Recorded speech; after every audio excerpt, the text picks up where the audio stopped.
The criminal code is just one of many issues that will be discussed in the upcoming legislative session that begins next week. To talk more about the key issues to watch, we're joined by State House reporter Brandon Smith. Hi, Brandon. Hey, Joe. As we mentioned this year, it's a budget session, and we can't talk about the budget without education. What kind of changes can we expect to see there?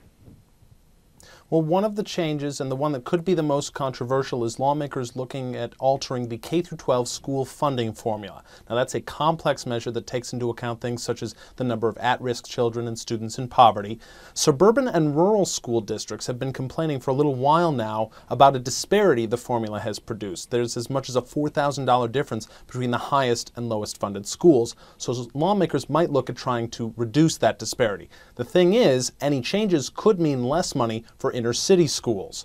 Another change could be coming to the school voucher program, as Governor Mike Pence wants to eliminate the cap, the limit that's set on how much each voucher is worth. Well, and the governor has also said he wants to make some changes to the State Board of Education, which decides a lot on the education policy for the state. What changes might we see there that he would propose?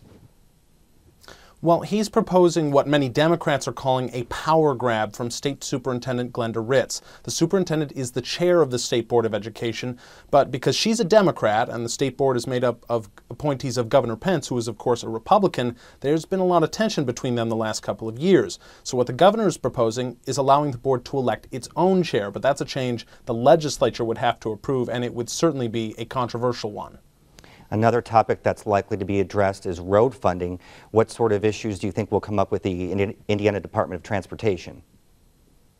Well, INDOT told lawmakers last month that the state needs more than $100 million more each year for the next 10 years, and that's just for maintenance of existing roads and bridges. That doesn't even take into account major construction projects like I-69.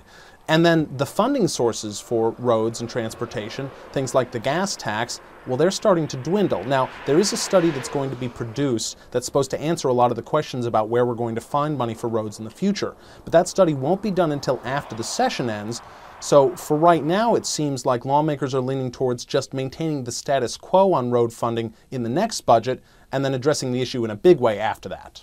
And of course, we've heard a lot about the push to eliminate the ban of alcohol on Sundays in Indiana. Can we expect that to come up again? Well, it certainly has a better chance than it's had in the past, though I wouldn't say it's something I'd necessarily bet on. Tom Dermody, a Republican from LaPorte, is the new House Public Policy Committee chair. He's been more open to hearing the issue than his predecessor, and advocates have started a campaign to push the legislature to end the ban, but it still faces a real uphill battle in the General Assembly. Okay, Brandon, thank you very much. Thanks very much, Joe.